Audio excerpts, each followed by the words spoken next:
Fala investidora, hoje a gente vai falar aqui sobre o livro O Mais Importante para o Investidor. É o primeiro livro que o Howard Marks fez. O segundo, eu já fiz a resenha há umas 2 semanas atrás aqui, então dá uma olhada aí no canal. E lá também já dei uma introdução sobre quem é o Howard Marks, mas basicamente o Howard Marks ele é um dos investidores mais antigos em atuação nos Estados Unidos. Ele faz gestão junto com algumas outras pessoas da Oak Tree Capital, que tem alguns fundos de investimentos.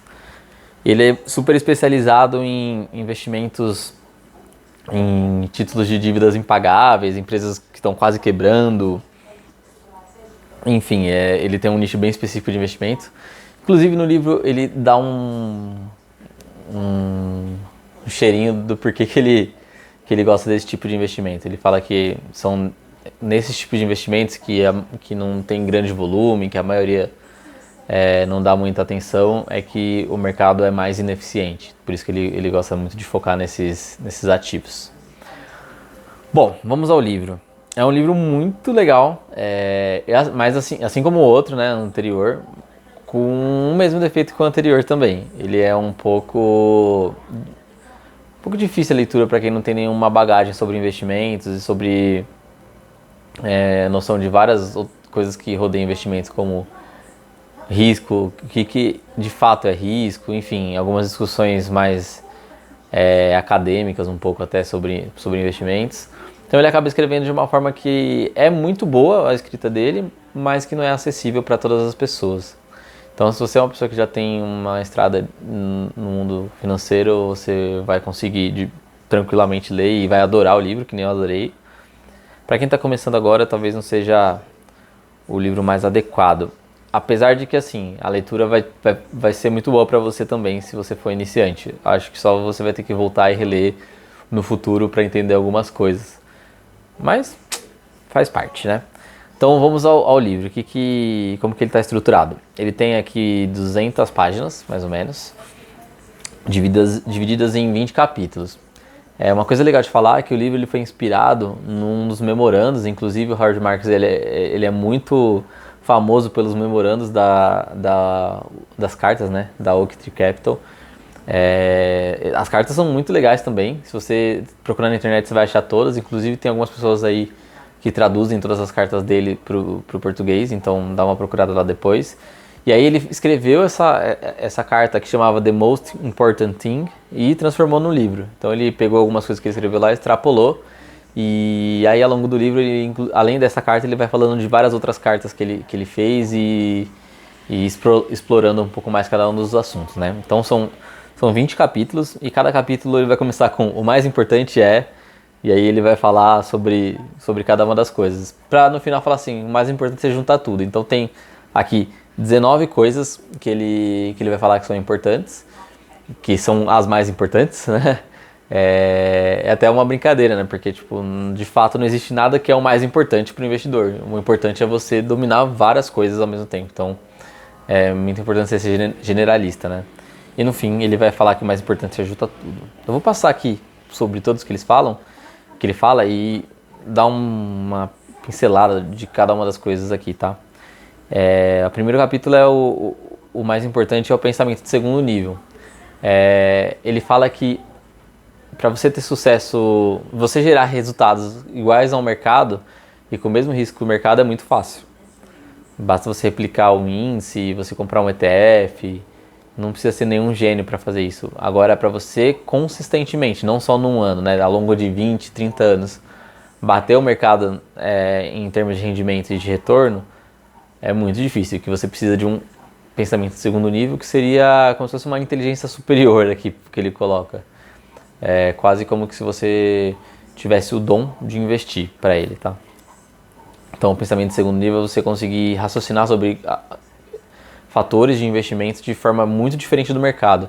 Inclusive de forma contrária ao mercado, né? Porque ele fala que é um jogo de soma zero. Então, para você ganhar acima do mercado, alguém tem que perder ou ganhar menos que o mercado, né? Então, você tem que ser alguém que consiga extrair informações que as outras pessoas não conseguem de forma que as outras pessoas não conseguem. Então você precisa de uma inteligência de certa forma superior aqui, segundo ele. Essa parte eu não gosto muito. A segunda parte o mais importante é entender a eficiência do mercado e suas limitações. E esse é um dos pontos de vista mais legais que eu vi no livro. Porque geralmente quando você vai falar de investimentos, as pessoas tendem a ser muito extremas, né? Então, ou não existe eficiência de forma alguma, ou só existe eficiência e não tem como você extrair nenhum valor acima da média.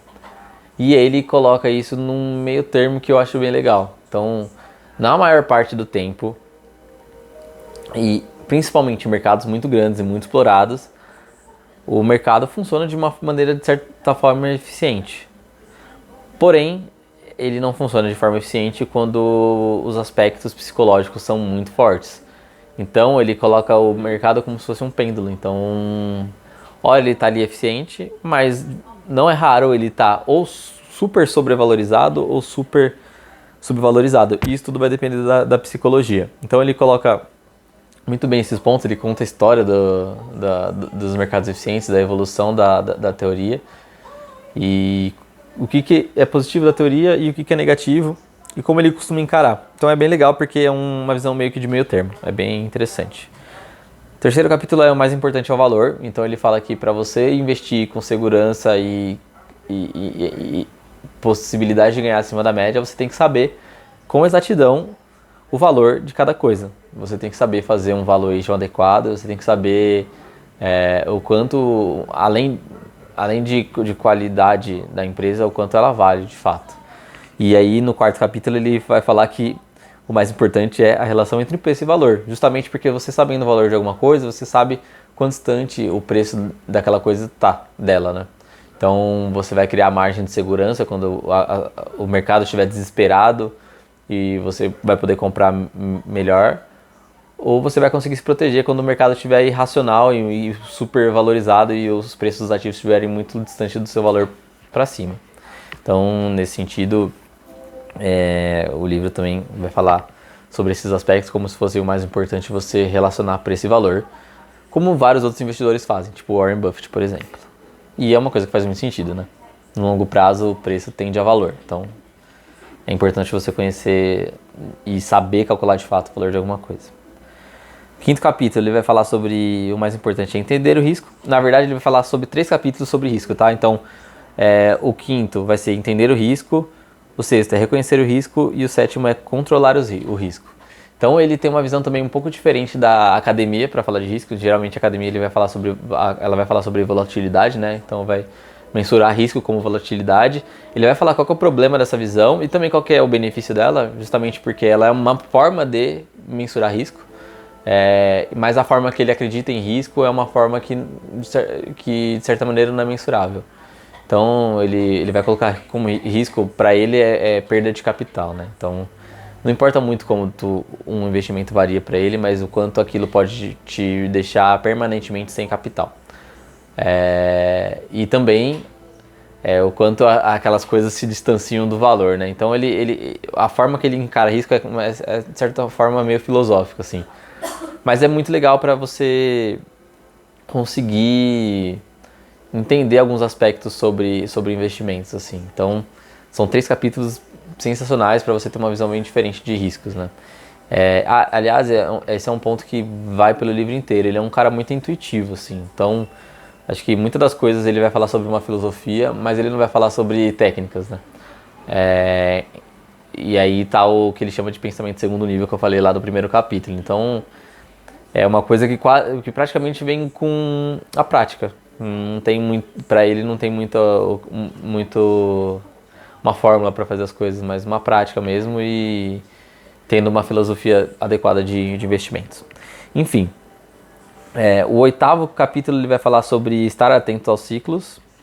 E aí ele é um capítulo que é basicamente igual a outros capítulos do livro que vai vir depois, que eu já fiz a resenha aqui também.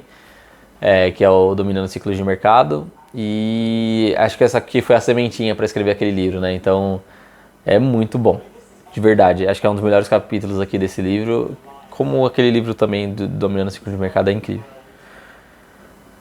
Se você quer saber no detalhe essa parte aqui, vai ver o vídeo anterior que tem bastante coisa. No capítulo ele vai falar sobre estar ciente do pêndulo. É que também, de certa forma, ele é relacionado com ciclos, e com como as coisas vão de racionalidade extrema e ignorância sobre riscos e até o pessimismo extremo e ignorância sobre possibilidades de rendimentos futuros. No 10º capítulo ele vai falar sobre combater as influências negativas. Basicamente é não ser pessimista quando todo mundo for pessimista ou dar muita atenção a coisas que não vão te agregar muito nos investimentos. O mais importante é o ponto de vista contrário. E aqui é uma das coisas que a maioria das pessoas tem mais dificuldade, e ele reconhece que isso é muito difícil, porque é muito solitário ser contrário, né? Tá todo mundo tipo, muito super eufórico com o mercado e tal, bolsa fazendo novas altas e você aqui com caixa ou vendendo a descoberta no limite. É muito difícil, porque até tem uma frase que ele cita do Keynes, que é: o mercado pode ficar mais tempo irracional do que você solvente. Então, o mercado pode permanecer por um bom tempo sobrevalorizado, irracional, e é um jogo mental se manter no seu plano quando você está indo contra a maioria. Mas é ali que ele coloca que estão as maiores possibilidades de ganho também, e que acontecem raramente, tá? 12º ele fala sobre encontrar pechinchas. Então é quando todo mundo está desesperado vendendo a qualquer preço, tendo que cobrir margem porque tá vendido a descoberto e enfim, quando ninguém mais quer saber de falar de um determinado ativo, é quando você encontra as maiores distorções entre preço e valor, e aqui é onde você tem que ser mais agressivo quando todo mundo quer ser mais conservador. O 13º capítulo ele vai falar sobre oportunismo impaciente, que é justamente sobre o que eu falei agora, de esperar as oportunidades aparecer, porque elas não são recorrentes, não é todo ano que a bolsa vai oferecer ativos super baratos para você. O 14º é difícil, né? 14º ele vai falar sobre saber o que não sabemos. Então, de certa forma, ter humildade para saber que a gente não consegue controlar tudo, a gente não sabe do futuro, principalmente ele vai falar aqui. Então, é um capítulo bem interessante para a gente criar uma mentalidade mais humilde encarando as informações do mercado financeiro. 15º, entender a nossa posição. Então, entender dentro do ciclo, dentro do contexto, dentro da psicologia atual do mercado, como cada uma das nossas posições vai se comportar em diversas formas de comportamento do mercado. Então, para cada um dos comportamentos possíveis no mercado, como que a nossa posição vai reagir. Então ele vai falar bastante sobre isso aqui, nesse capítulo. O 16º, ele vai falar sobre apreciar o papel da sorte. E aí ele vai colocar ali uma matrizinha entre capacidade e sorte, né? Quando você é azarado, mas tem capacidade, muito provavelmente aquela situação momentânea. Agora, assim como se você tem muita sorte e não tem capacidade, então você vai ter um ganho muito alto esse ano, mas pode ser que o ano que vem você tenha um ganho, uma perda muito alta. E pode ser que você seja muito capaz e que deu sorte também. Ele vai falar sobre que a gente nunca sabe a probabilidade das coisas 100% e que a gente sempre pode contar com a sorte das coisas, sabe? Ele dá até um exemplo de... Se você coloca, tipo, 100 mil pessoas num estádio jogando moeda pra cima, sempre vai ter por estatística, né, por probabilidade, sempre vai ter ali 200 pessoas que vão acertar exatamente todas as jogadas que eles vão fazer de cara e coroa, e achando que eles têm uma habilidade superior. Então, sei lá, depois de 100 jogos, sei lá, 1 milhão de jogos, vai ter, das 100 mil vão sobrar umas 200 pessoas que acertaram cara todas as vezes que jogaram. E aí essas pessoas vão se achar o máximo, as pessoas vão achar ela o máximo, e elas não vão saber explicar exatamente o que elas fizeram para ganhar, mas mesmo assim elas vão, sei lá, vender cursos sobre como elas tiveram sucesso com a técnica infalível delas de jogar a moeda para cima e tirar a cara, sabe?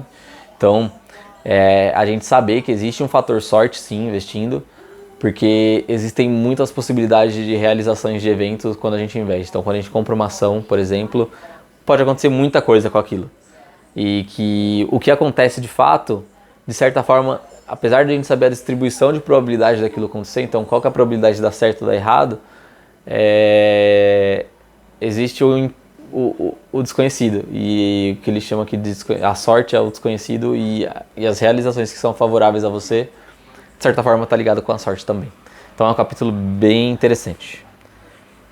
O 17º ele vai falar o que o mais importante é investir de forma defensiva, e ele vai colocar aqui um contraponto de que pode-se ter sucesso tanto de forma agressiva quanto de forma defensiva. Ele vai falar, por exemplo, que um investidor agressivo, ele vai ter sucesso quando o mercado estiver alto, ele vai ganhar mais que o mercado, mas que quando o mercado for mal, ele tem que perder como o mercado. Então ele vai ter uma variação para cima muito alta e uma variação para baixo média. E o investidor defensivo, ele vai ter, quando o mercado está em alta, provavelmente ele vai ficar ou igual ao mercado ou um pouquinho abaixo do mercado, quando o mercado subir. Mas quando o mercado cair, ele vai cair muito menos que o mercado. Ele fala que ele prefere a segunda abordagem porque é muito mais confortável psicologicamente, tanto para ele, e no caso dele, e para outros gestores, para os clientes deles também. Então, que é muito mais fácil você conseguir se manter no seu plano quando você perde menos do que o mercado, mesmo ganhando a mesma coisa quando ele ganha, do que perdendo igual ao mercado. Pode ser uma volatilidade gigante, porque provavelmente você não vai lembrar dos seus ganhos que são acima do mercado. Então, para um conforto psicológico, ele prefere ele prefere ter a abordagem conservadora, defensiva, que ele chama. O mais importante é evitar as armadilhas. Então, armadilhas, aqui ele chama algumas armadilhas psicológicas, assim, para você evitar, tipo, superestimar seu intelecto, enfim. São algumas dicas que ele dá para você não cair em alguma coisa que pode desfavorecer seus investimentos, assim. O penúltimo capítulo ele vai falar, o mais importante é agregar valor. Então ele vai fazer uma discussão aqui sobre o que é beta, né, falando de risco. Então o quanto a sua carteira varia em relação ao mercado, o que ele chama de beta, né? E de alfa, que é o quanto a mais você coloca de valor dentro de uma carteira. Então você pode ter um beta igual a 1, então o seu risco é igual ao do mercado, e o alfa maior que o do mercado. Então quer dizer que você vai ter o mesmo risco que o mercado, ganhando mais. Então, enfim, ele vai falar que o importante é pegar tudo isso aqui e conseguir gerar ganhos consistentes ajustado ao risco acima do mercado. E o último é o juntar tudo. Então ele faz um resumão. É bem legal o último, são 5 páginas que ele pega e descreve quase tudo, assim. Se eu fosse dar uma dica, comece pelo último e depois vá lendo todos os outros. Inclusive para saber se você vai gostar desse livro. Nota pro livro. No outro dei nota 8, então esse aqui eu vou dar 8,5. Eu achei mais legal que o Dominando Ciclo de Mercado, porque o ciclo de mercado é super específico e super, enfim, vai falar sobre ciclo só. Esse aqui ele dá um apanhado mais macro sobre todos os aspectos, com lições valiosas. Para mim, as mais valiosas foram sobre o pensamento contrário, sobre ciclo também, e sobre riscos. Acho que o que ele fala sobre risco ali me despertou várias coisas, assim, sobre como é uma coisa subjetiva e como a probabilidade desempenha um papel interessante, né? Porque ele até coloca isso lá na parte, né? Que a gente olha para os resultados passados que foram positivos. Por exemplo, eu comprei uma ação, ela subiu 100%, eu vendi como se aquilo não tivesse risco, né? Então aquilo lá foi um evento positivo que me ajudou, só que o 100% que eu ganhei podia ter sido qualquer resultado. Aquilo poderia ter sido menos 50, por exemplo. E ter de fato se desenrolado um evento positivo não significa que aquilo foi livre de risco. Então, quando a gente vai avaliar performance histórica, como está a nossa carteira hoje, tem um que é subjetivo e a gente não consegue mensurar, que é o risco real das coisas, que que torna tudo isso muito interessante, assim, é meio um papo filosófico viajandão, assim, que eu gostei. E ele cita, inclusive, muito o Taleb, né, que vai falar bastante do Iludidos pelo Acaso. Enfim, ele nesse livro e no outro ele cita bastante Taleb, ele gosta muito disso. E é uma abordagem que eu gosto bastante, tem bastante coisas que não são mensuráveis no mercado, mas que a gente tem que ficar atento. Enfim, é isso. Recomendo a leitura, mais se você for experiente, menos se você for iniciante, mas mesmo se você for iniciante, eu acho que vale ler agora e depois voltar daqui 1, 2, 3 anos e ler de novo, quando você tiver uma bagagem maior, para você absorver algumas coisas que você não vai conseguir absorver na primeira leitura. É isso, tamo junto.